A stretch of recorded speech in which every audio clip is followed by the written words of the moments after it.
Welcome to 3 Count Commentaries. Let's get into the November 2nd, 2022 episode of Dynamite. But first, we got to do news and notes.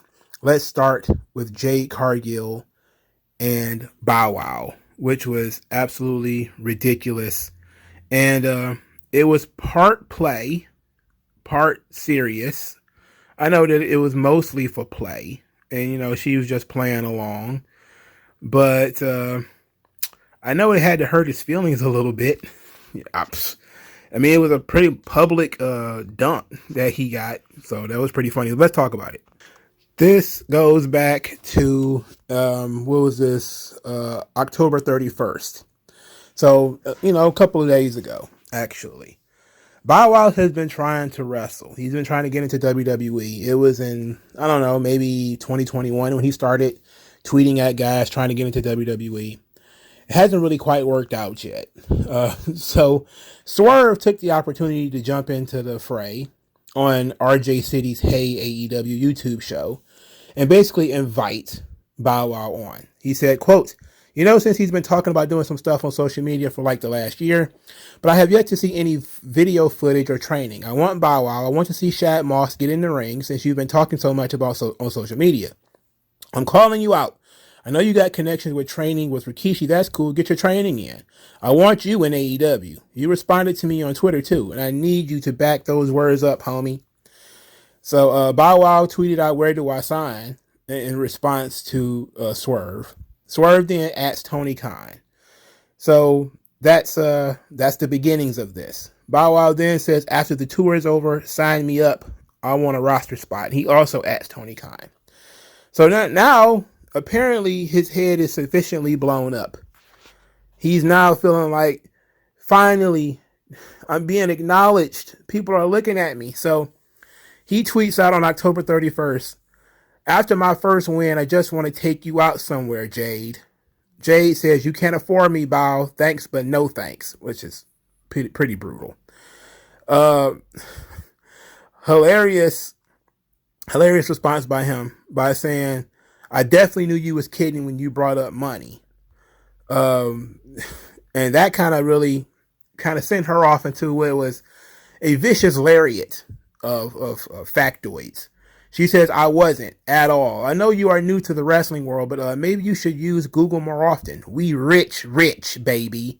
Real life. So apparently Bow Wow didn't know that she's married to a baseball player. Well, I guess he's a former baseball player. So this guy played in the major leagues. So he got like probably some exorbitant $100 million contract or something at one point. So he got, legitimate real money. And it's pretty fucking long. He got sports athlete money, which dwarfs rapper money. They go broke a lot faster than rappers do, which is odd, but he got that paper. All right. So at this point, Bow Wow starts saying she comes back on Bow Wow saying it's all love though. I bought your tape when I was like 7. Everyone did. Then Bow Wow says, you're a 90s baby. I've been getting money before you could put your first sentence together. You fine and all, but don't crash out, love. I love you, baby. Jade Cargill then says, my man makes your bank account look like Lil Bow Wow, baby. Don't come for me. We have play dates with your money. Which is crazy. Then he finds out that she's a fan and says, oh my God, Jay used to bump my shit. Oh, you got me over here blushing. She says, everybody did, Bow Wow. Can't get out of character too much. You should chill. And then he says, you got me out of mind when I shot my shot. I don't do that, but I'm going to respect the curve. I know you locked down, so that hurts my heart. And pretty embarrassing. Even if they was playing, that was embarrassing. Why would a guy throw himself on the barbecue like that? I don't know. I don't know why you would do something like that, but they did. Bow Wow, to me, he is permanently 12 years old. I don't care how old that dude gets. To me, he's never going to be more than like Mike, Little Bow Wow. I think he's probably my age, maybe even older. He might even be a year or two younger. But for me, he's just like permanently a kid. So when I hear people want him to wrestle, I'm just like, what is going on? Like, is the wrestling business so fucking pathetic that we willing to get the most washed up, useless, fucking D-level celebrities like Bow Wow in the ring? And it's one thing to get somebody who's on the up and up, or somebody who's like legitimately a fan, and maybe Bow Wow is legitimately a fan, but he comes across like a dude who just wants to be a star in some way, to relive his glory days. And it's coming off real David Arquette-ish to me. It just doesn't come across like somebody who was serious. If he was serious, he'd, went to the training and been on his way to the ring by now. WWE doesn't have any problems snatching celebrities and throwing them in the ring. If Bow Wow was serious, then I guarantee you Rikishi would have told Triple H, this kid really does want to wrestle. Probably would have brought him in and did some work with him and stuff like that. But clearly he's not serious. He's not as serious as as he thinks he is anyway. But Jade putting a boot on his neck was hilarious. It was great for her character, boosted her profile because everybody was talking about her.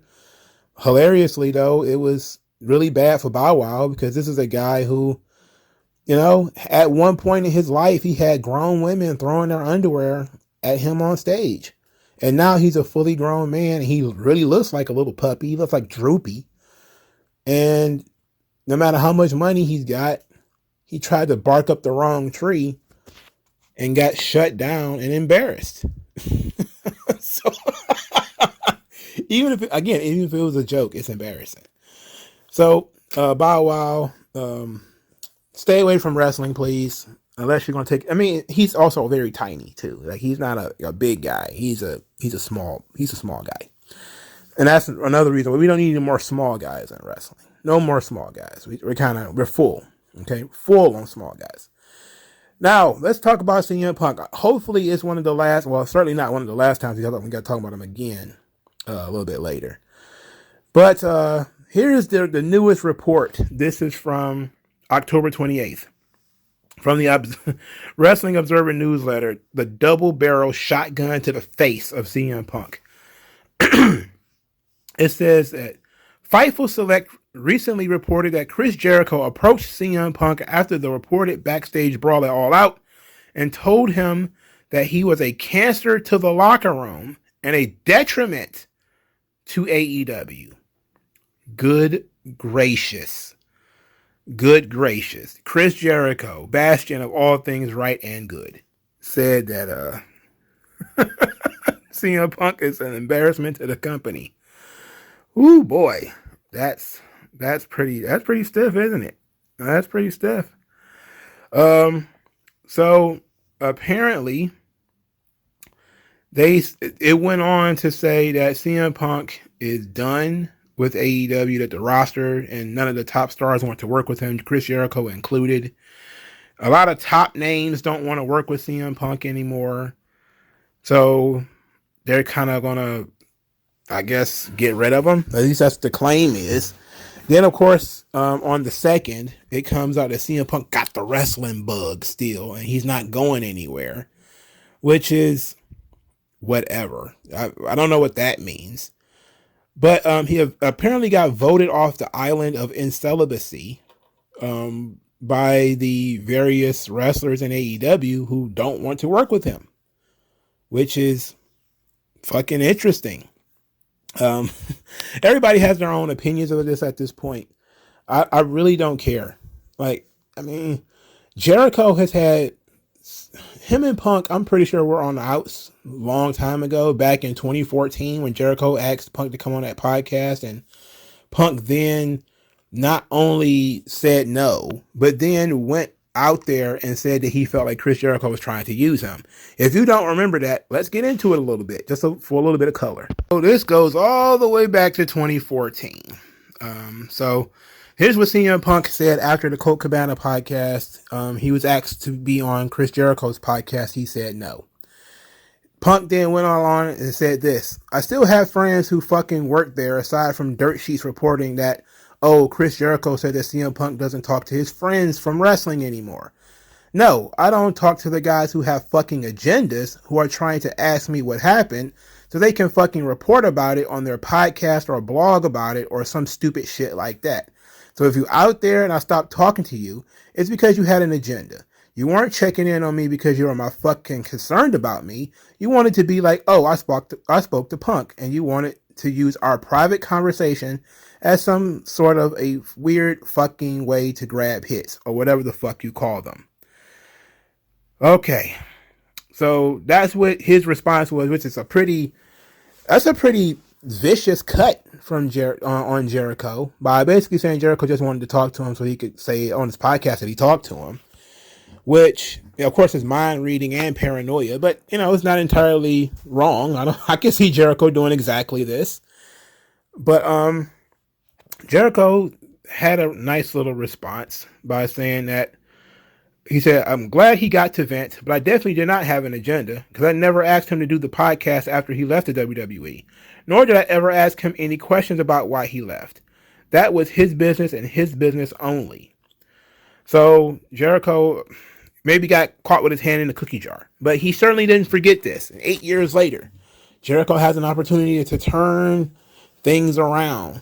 Now Jericho tells CM Punk to his face, apparently, that he's a locker room cancer and that nobody wants to work with him. As a matter of fact, fuck you so hard, we're bringing Colt Cabana back. Fuck you that hard. With a serrated penis. So, all this conversation about how CM Punk has got everybody hating CM Punk. I've seen people who are like longtime CM Punk fans kind of squeamish about, supporting Punk now.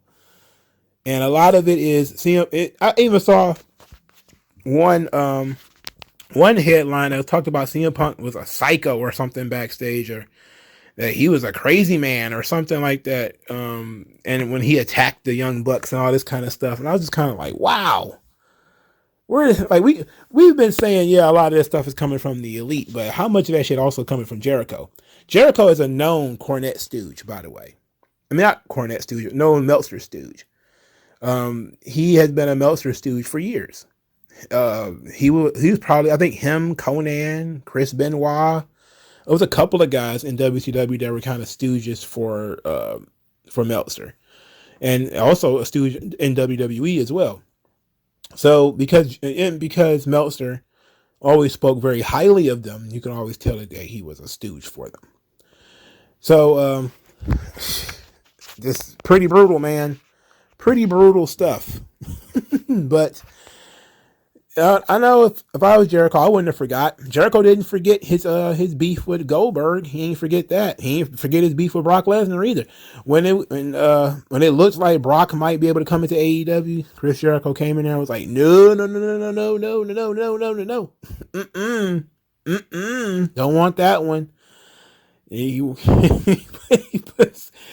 went out there and quickly was like, no, I'm not interested.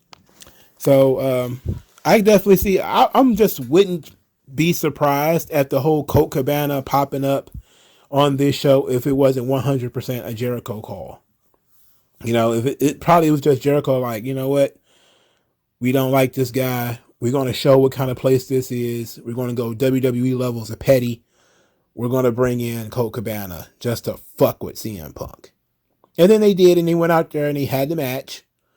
And Jericho won. And that was it. It was just about getting Colt Cabana on television again. He was out there with his eyes all teary and watery and everything. And nobody cared about the match, really, because everybody knew he wasn't going to win. It was symbolically a big fuck you collectively from the AEW locker room, including Tony Khan, to CM Punk. And some people are still, as the tree withers and dies, there are still people hugging tightly saying, there could still be working together. Punk is injured. Time heals all wounds. And I'm just kind of like, well, Punk holds grudges. Like that's what he does. Punk holds grudges. He doesn't get over this shit that fast. It could be 2 years from now. He's still going to be, that's one of the things that he got from his hero, Bret the Hitman Hart. He holds a fucking grudge. Punk is probably still mad at somebody for fucking up his order in Starbucks 10 years ago or something like that. He is that petty, that small-minded, and that vindictive. No doubt he's going to take this personally, that they brought Colt Cabana out there. And he went out there and used the guy's real name and singled out this reporter. Are you friends with Scott Colton? Like, now maybe he should go into his own locker room and ask all the various guys who are back there probably applauding, are you friends with Scott Colton? And they'd probably be all like, yeah, we are friends with Scott Colton, you asshole. Hilarious.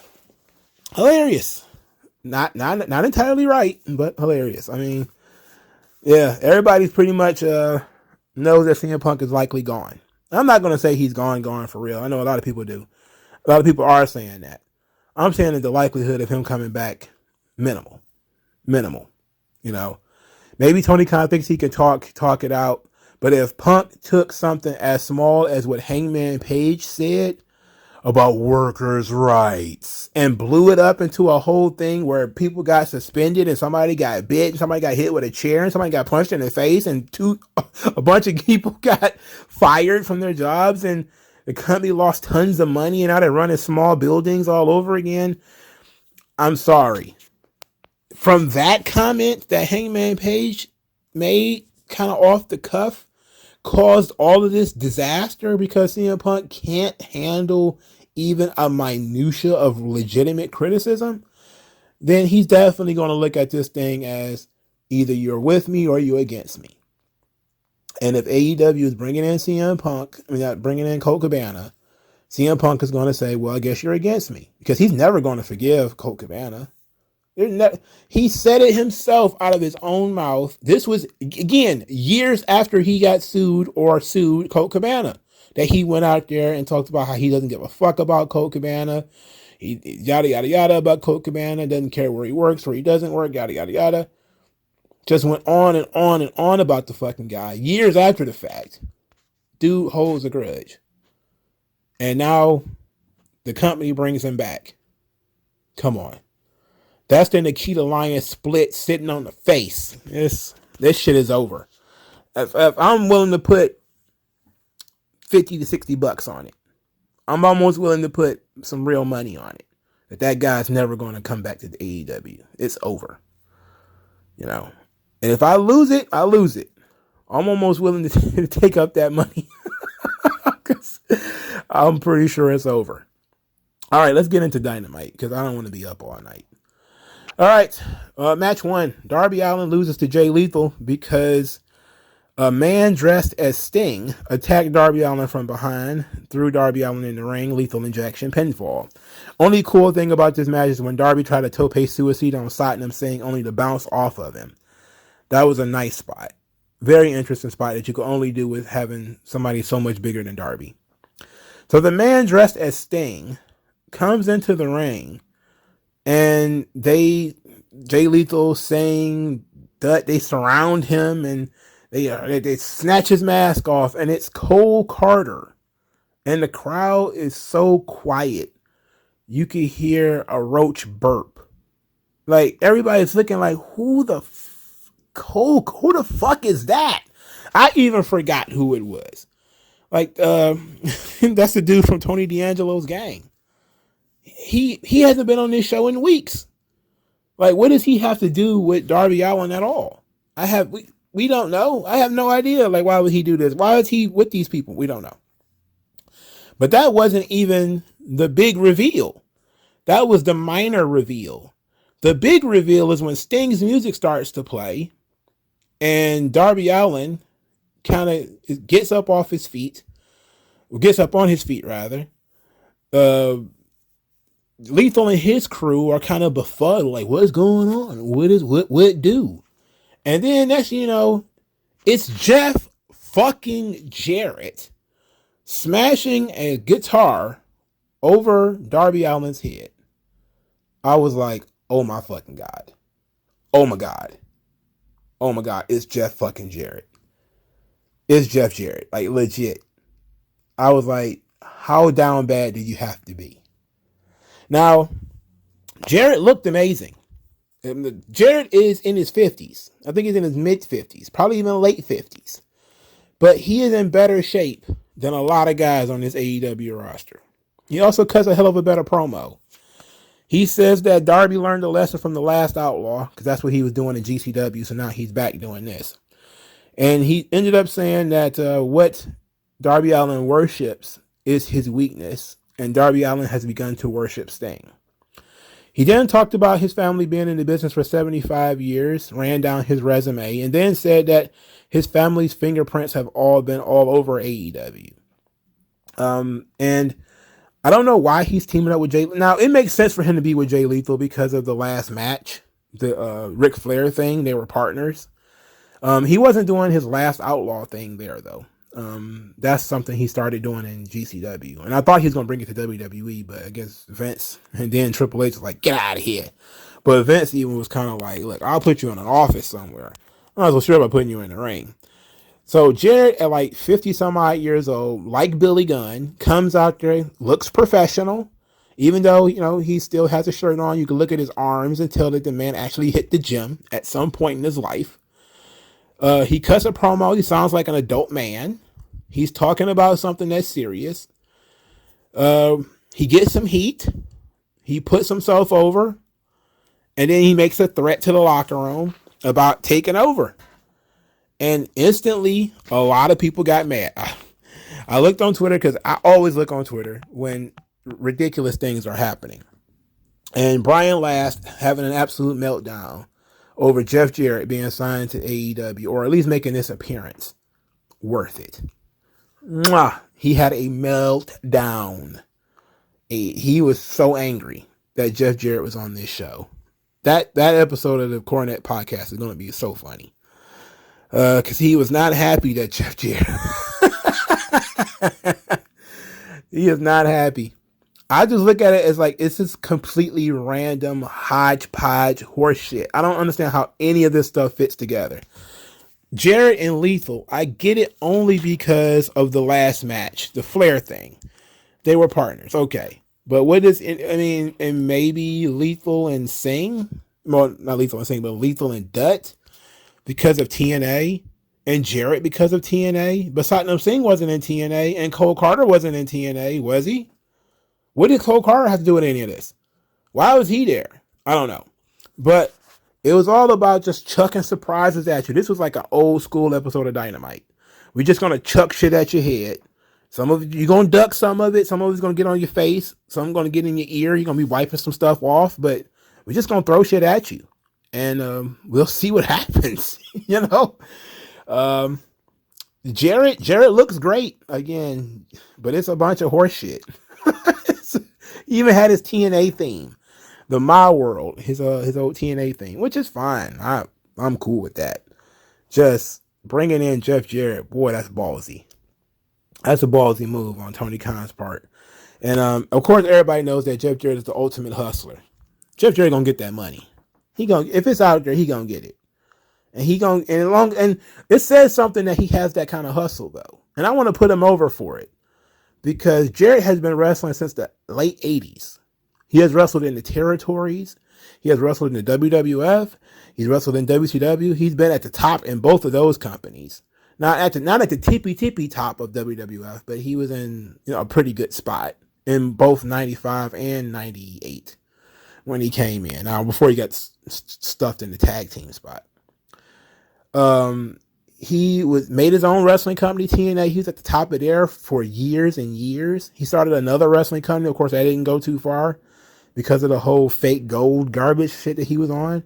He was able to bounce back, make a name for himself in Mexico, become a big star down there. He knocked around in Japan a little bit. I mean, just the ultimate hustle of Jeff Jarrett that I think that when he's gone, there's going to be people who are going to study the career of Jeff Jarrett. That you always find the money, and if you can't find it, create it. That's the ultimate capitalist ideal. Hey, he got a high-paying job working for the WWF. He went and got a higher-paying job in WCW. He came back to an even higher-paying job in the WWF. He left for an even higher-paying job in WCW. He lost his high-paid job in WCW, couldn't go back to the WWF because of bad blood. He created his own job. Now, it might not have paid the same, but at least he wasn't going to get fired. Couldn't fire himself, at least not at that point. So he created his own little empire, his own little fiefdom called TNA.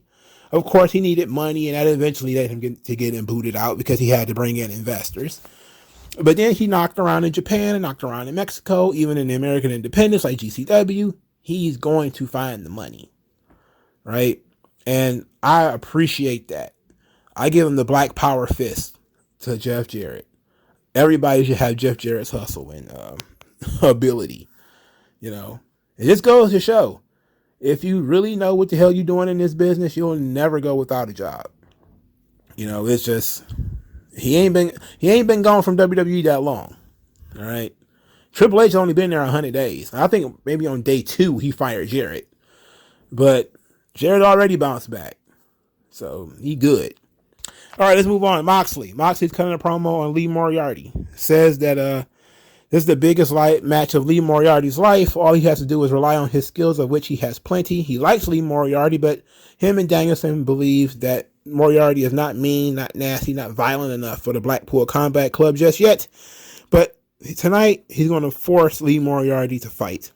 So if Lee Moriarty got any chips on his shoulders, any anger boiling beneath the surface, he needs to dig deep and find it and be violent because he ain't had time for anything else. Then they went out there and had an extremely boring match. A match that was so boring, the crowd cared more about a football player walking through the crowd than anything that was happening in the ring.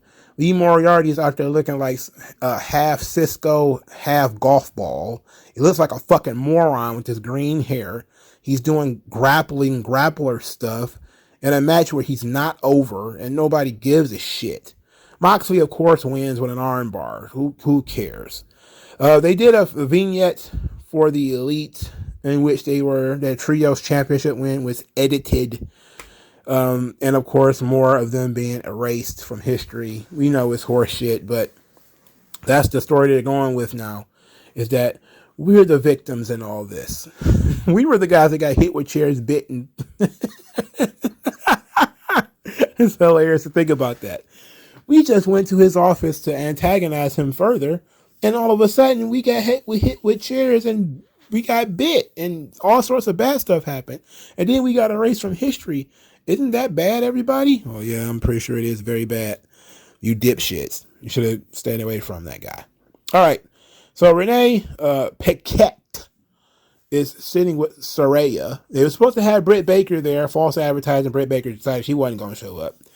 Saraya then cut a promo saying that she's been in the business for 17 years, building various divisions, while Britt Baker should be grateful that she has AEW, because Britt Baker is selfish and she doesn't want to help anybody, doesn't think about anybody but herself. While Saraya wanted to be a part of AEW because she saw them as a rebel organization and wanted to be a part of it and wanted to help give more to the division. And then she was asked about her physical condition, to which she said, I want to consult one more doctor before I decide to get in the ring. Obviously, that doctor is going to be Britt Baker, right? Remember Dr. Britt Baker, DMD. But Britt Baker is a dentist. What the fuck does she knows about spinal stenosis or whatever the fuck happened to Saraya's neck? I'm telling you, I'm not looking forward to something bad happening. I know that we all just, it's bad, it's bad karma for us to keep saying it, that something bad could possibly happen to her in this company. But the likelihood of something bad happening, very high, unless they wrestle the match in the cleanest way possible, in which nobody jumps off of anything and nobody power drivers anybody or anything like that. But then again, she also got fucked up from a kick. Like, she got kicked in the back of the head and almost got paralyzed. So I don't know. Britt Baker did cut a promo though. It would just be later in the show. She said she wanted to do an interview with her people in her world, because she's tired of being a victim of these conspiracies. There's conspiracies against her now. Jamie Hayter said she's tired of the conspiracy. She just wants to wrestle. And so, therefore, her and Britt Baker decide that they're going to have a tag team match on Rampage. Then we got a vignette later for Jamie Hayter, Toni Storm at Full Gear. What did Jamie Hayter do to get a title match? Nothing. She barely, she's just kind of over with the audience. I guess that's it. Jamie Hayter, when was the last time Jamie Hayter won? Like, I guess she beat somebody. I guess she beat Hikaru Shida, didn't she? Okay. Or that Riho. She beat somebody recently, which is probably one of the few singles matches she's actually won on TV lately. But the vignette talks about their history, that they were roommates or they living together in England during the pandemic. But since Toni Storm came to AEW, Jamie Hayter hasn't spoken to her. And that is clear that Jamie Hayter is Britt Baker's friend now. And from Jamie Hayter's perspective, she's always been this way. It's just that nobody ever noticed. And now she's going to become the AEW Women's Champion or something like that. I'm going to give them some credit for the attempt at creating a story here of trying to link that they're former friends and, roommates and everything. Okay. Sure. Does this make me interested in the match? Not really, but they got a little bit of time to fix that, right? Is it actually going to happen? Probably not, but I mean, we got to throw some bail somewhere, right? Throw him a little bit of bail right here. All right. William Regal cut a promo saying that, basically saying that MJF has a lot of potential, but still has a long way to go to become a true villain. Of course, I guess we're going with William Regal is going to end up siding with MJF in the end. Maybe even helping MJF win. Which, okay, that would be fine. If, and only if, we don't do that whole, the firm is, really still working for MJF gimmick. If it's just kind of, Regal's going to turn his back on the Blackpool Combat Club because fuck those guys. He's going to side himself with MJF to be sort of the Alfred to his Batman. I would be okay with that. I would be good with that. If he was going to be like MJF's advisor, that would be great. That would be a great role for William Regal too. And it would be a way of William Regal sort of having a bit of a mea culpa for not getting him signed to WWE, is to ensure his success now. But I don't want that. I don't want him at all mired in the firm. That fucking sucks. And the more we can just pretend that didn't happen, the better. All right, so we got the Acclaimed with the daddy ass birthday bash. Apparently on Rampage, that rape scene that we saw, I'm sorry, was it a rape scene? It was a rape scene. Was Swerve breaking daddy ass's fingers so that he can't scissor. So now he's got taped on his hands, but never fear, the Acclaimed have foam fingers so that you can scissor your friends. They have various gifts for daddy ass, including certificates of some kind. Then they made a joke that they booked a bunch of guests, but 2 canceled at the last minute, and the others were upset that he didn't come to a reunion, which of course was the DX reunion comment. I'm okay with it this time. It was a nice little jab. Then we jumped the shark because it seemed like we were going maybe a little long here, too long for sure. And then we had adoption papers that, we were trying to get Billy Gunn to adopt the Acclaimed as his new sons. Needless to say, both of these dudes are in their mid-20s, right? And I'm pretty sure they have parents, like they have fathers, right? I'm pretty sure they have fathers. But the point of this whole thing, of course, is that Billy Gunn has been a mentor and father figure to the Acclaimed, and they wanted to make it official. That was kind of it was supposed to be sweet, but I was just kind of like, huh? So his real sons, the Gun Club, come out there. They're pretty upset about not being invited, so therefore they crashed the birthday party. They said they had a gift for their dad, and that was William Morrissey beating the tar out of all of them. Of course, FTR ran down to the ring to make the save, so FTR is still stuck here. They're mired in this crap. Still. But Gun Club versus FTR should be fun, but it's off the beaten path for FTR. I know everybody is very upset about this. I'm okay with the Gun Club. They're growing on me. They're not awful. They show a little bit of personality. just a little bit. They're certainly more interesting than the rest of the firm. That's for sure. We talked about Britt Baker already. We talked about Chris Jericho, his opponent being Colt Cabana. We talked about that. All right, so Death Triangle. So Phoenix backstage, he says he feels good. He's ready to become a double champion. Pac then tells Phoenix that if he really wants to be a double champion and he's serious about it, getting revenge for Death Triangle, he needs to use the hammer. You gotta use the hammer. But then it says, my friend, the choice is yours. Of course, Phoenix is a good guy. He doesn't use the hammer. But All Atlantic Championship, Orange Cassidy, Phoenix, Luchasaurus. This match was stupid. Luchasaurus fucking sucks as always. He's awful. He just sucks at everything. Jungle Boy attacked Luchasaurus with a chair out of nowhere. Got a great reaction. Christian tried to save him. Christian gets chased off by Jungle Boy. They're on the ramp, so Jungle Boy does a crossbody off the ramp through Luchasaurus, through a table. Got a huge reaction. Everybody was very excited for that. Later in the match, Phoenix did refuse to use the hammer and ended up losing the match, which led to Pac jumping Orange Cassidy, stomping him viciously after the match. At this point, Katsuyori Shibata and Best Friends chase Pac off. It was just so much. It was just so much going on.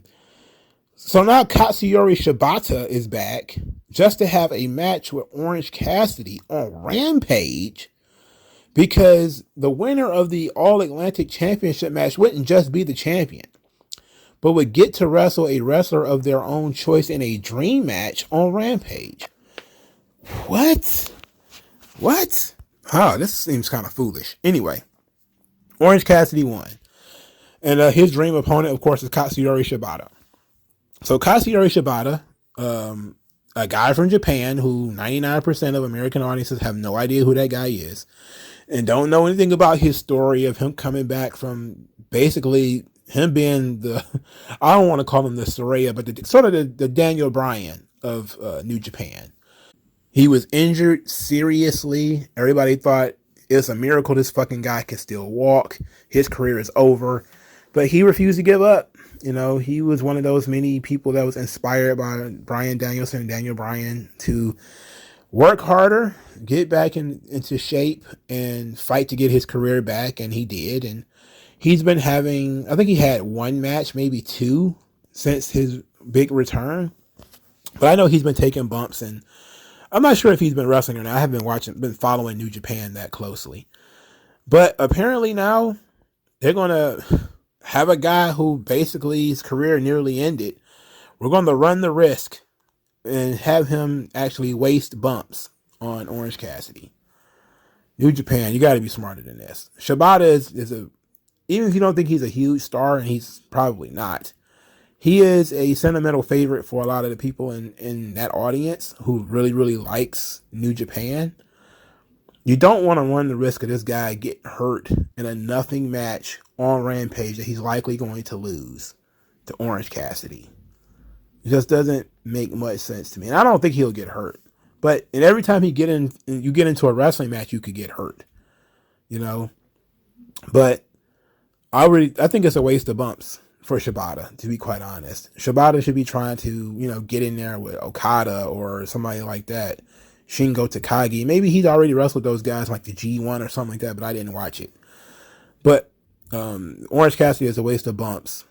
It's like if Bryan Danielson would have fought to get his career back and it's just been like, hey, here's a match against Fandango. I know some people felt that way when he was champion and he was wrestling like Mustafa Ali and guys on that level. People were like, what is going on here? Why is he wrestling these guys? And that's kind of how I feel right now. All right. So Orange Cassidy wins. We'll be facing Shibata, whatever. Then the highlight of the show, bar none, Rick Ross, Ricky Rose, the biggest boss that you've seen thus far, stole the goddamn show.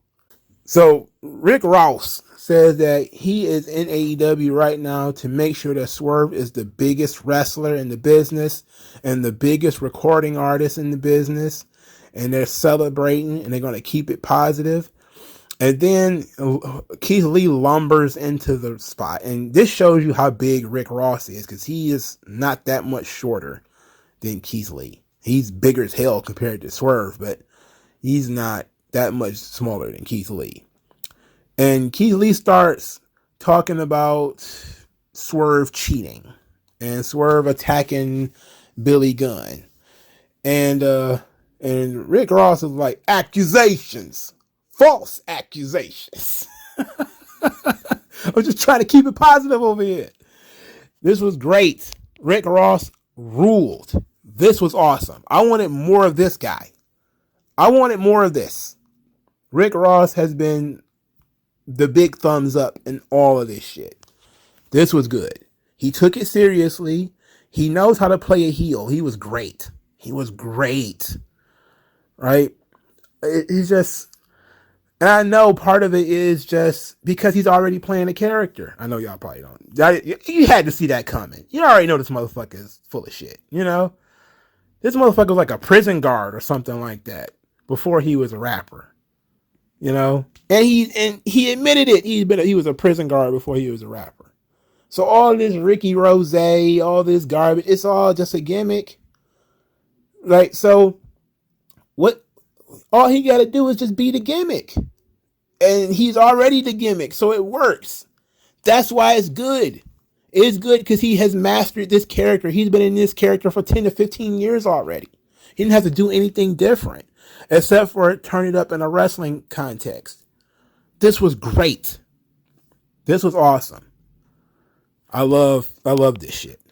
Now, again, I guess people think that, because Swerve knows celebrities, Swerve is a celebrity, but that's not true. It is not true.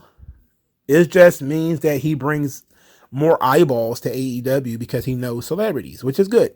Especially since I'm going to go there, they're black celebrities, which diversifies AEW's audience because there's going to be people who know Rick Ross, Trina, and the rest of them.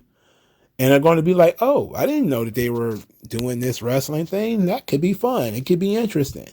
It just gets new eyeballs on the product. Even though he wasn't in this segment very long, he stole the show. This was the best shit on the show. Because a guy who knows his character inside and out, of how Ricky Rose would talk, how he would approach a situation where he's being accused of some things, how to put over somebody else. He was excellent. He was excellent. And Swerve didn't have to do anything. He didn't have to talk. He didn't have to do nothing. He let Rick Ross take over, and Ross did it. Ross scored. All right. And Keith Lee, he didn't look too bad. Mr. Rose, you are quite bulbous, sir, but not nearly so much as everyone else. How could you quite own a Wingstop and not have a heart attack? I remember several years ago, everyone thought you were going to overdose on Kentucky Fried Chicken. I, too, have that same affliction. Mr. Rose, I am willing to forget all of Swerve's, let's call them indiscretions, if I am to get a lifetime supply of Wingstop. Your boy loves that lemon pepper chicken. I inherited you have thighs now. Is that true? I love a good chicken thigh. All right, let's move on. Because as much as I loved Rick Ross and Keith Lee and Swerve and what they were doing, I literally wanted to throw myself into traffic during the next segment. I went from the highest of highs to the lowest of lows in mere minutes. Jade Cargill versus Marina Shafir. JD from New York's favorite match. The feature contest of the evening, if we're being honest. And this was an absolute, I would say it was an abortion, but that's kind of offensive. This was a miscarriage of justice. You don't know me. You don't know me. Boy. Jade Cargill, of course, wins the match, but Vicky Guerrero and Nyla Rose come out and they started doing commentary on the ramp. It was so awful. Nyla Rose cannot cut a promo. Nyla Rose should not be in this position. I cannot believe Nyla Rose has more television time than Rick Starks. I cannot believe it. I cannot believe it. That they put a live mic in the hands of Nyla Rose and let Nyla Rose go out there and cut a promo in front of people. It was brutal. It was brutal all the way around. The match sucked. Vicky sucks. Nyla Rose sucks. Kiera Hogan tried to sneak up behind Nyla Rose and take the belt. Failed. Ended up getting knocked on her ass. Kiera Hogan sucks, even though she looks great. I mean, Jesus H. Christ. This was all just so much not good. It was too much not good at one time. I'm not even going to hold you up. This was a punishment. This was punishing. It didn't last very long, but it was punishing. I mean, it's like sticking your fingers in an electrical socket. It ain't going to last forever. But that short jolt, you don't want it. You don't want no more after that, you know? Like, that should put your hair on in. You don't want no more. I'm done. All right? It's over. Want no more of that. Main event of the evening, Brian Cage versus Samoa Joe. Joe wins with the coquina clutch. Brian Cage did everything he knows how to do that wouldn't kill Samoa Joe. But Joe wins because, of course, he was going to win. Why else would you do anything with Brian Cage? Brian Cage sucks. He's garbage. Complete and total garbage. Garbage. All right, after the match, Gates of Agony jumped Samoa Joe, beat him up. Wardlow came out there to make the save. That was great. And then another great moment, something else that I really enjoyed. Powerhouse Hobbs would hit a spine buster on Wardlow and posed with the TNT title rather. I was like, yes, finally, they doing something with my boy Powerhouse Hobbs. Yes, Hobbs and Wardlow. That's the ticket. That's good ticket. That'll sell some tickets if you put some heat on it. You know, put some heat on it. Like, these guys cut some promos. Let them stand in front of each other, chin to chin. Like, you know, like one of them WBC, WBO, heavyweight champion of the world, boxing matches. You know, I'm just talking two big guys who actually go to the gym. You know, I'm all about it. I'm about that. Wardlow, Hobbs, sign me up. Sign me up for that one. I'm okay with that. Ricky Rose, Wardlow, and Hobbs. I'm on top of all of that. That's my shit. The rest of that shit, throw it in the bin. It's rubbish. It's all rubbish. It turned green on me. The milk's gone bad. The show sucks. But Ricky Rose, very good. Hobbs and Wardlow, very interested. So, yeah, the rest of this show, you can burn it with fire. Especially that whole Jeff Jarrett, Cole Carter thing, burn it with fire. Jarrett is fine, but that Cole Carter stuff, come on.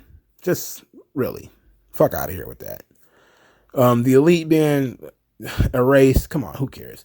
That daddy ass segment, entirely too long. Just a bunch of dumb fuckery. Look, I'm okay with you doing some outside the ring stuff to get the characters over, which is what you should be doing. But I feel like the segment went too long. That's all. But otherwise, it was fine. Some of the matches were just kind of random. You know, even if they did make sense, that Marina Shafir and Jade Cargill thing, good God, not good. You don't know me. And I don't want to know you. And I don't want to see you, hear from you, hear about you, or see an image engraven or otherwise of you. You don't know me. You won't know me. No, we don't. Marina, you're awful. You suck. Like, I wonder, does Roderick Strong have enough material in his pants to tell Marina Shafir that she's not good at her job? Like, I know she's trying very hard. You know, she's doing her best, I guess. Which is what makes it even so bad, because you can tell this is the best she can do. You know, like, she's not going out there just fucking up. She's literally trying. Like, you can see, if you watch her long enough, you can see her actually sweating as she tries very hard to be entertaining. And she just can't get it to work. She just don't have the material in her body. She doesn't have the constitution, the DNA, the intestinal fortitude to be a sufficient sports entertainer. And I wonder if Roderick Strong just tells her in the most gentle, kind, loving ways that she should probably be a homemaker. You're probably better off getting a parakeet or something like that and feeding it from your hands every couple of hours. You're probably better off getting a pet, popping out another kid, anything that you might be able to do that could benefit the world much better than your pro wrestling. I mean, you could literally go and plant trees. You could literally just go do some good stuff with the homeless, go volunteer at a church or something like that. Just get the fuck away from a wrestling ring. You just don't have it in you. There has to be something that she can do where she could benefit society. But wrestling is not it. All right. She's anti-entertainment. That's just that's come on. I mean, she's at a vortex at this point. Rena Shafir is just bad. And then they doubled down. They put fucking Nyla Rose in this segment. Oh my God. Even though Nyla Rose is what Nyla Rose is, that's not even I'm over that problem. Nyla Rose looks like a giant thumb all the time. Like, just looks like a big fucking thumb. And I cannot believe that Nyla Rose gets television time and Ricky Starks doesn't. I'm floored by that. I'm floored that you would look at Ricky Starks on his roster and say, you don't get promo time this week. Instead, we're going to give this human thumb with a goddamn, not going to go there. We're going to give that person time on the microphone. What? Why is this Jade Cargill's opponent, by the way, is Nyla Rose? We finally decided to put Jade Cargill in a storyline. And her opponent is going to be Checks Notes Nyla Rose? Out of all the people on the roster, Nyla Rose? Punishment. We don't deserve this, man. What did we do? Between NXT and AEW just throwing shit at our face every week, what did we do? Why did we have to put up with this shit? Some of it is, again, I didn't know I was going to like Rick Ross being on a wrestling show until they did it. So, hey, maybe you throw something and it's actually not too bad. But then you launched Nyla Rose in a, 5 or 6 minute promo segment, and is awful. Jesus H. Oof. Oh boy. I am out of here. Thank you guys for listening. Like, share, subscribe. There will be a Thursday live stream at approximately 9 p.m. Be there or be square. So, thank you all for listening, and I'll talk to you guys later. Peace out. MagMongoSlade. Best house I ever drew, Daddy.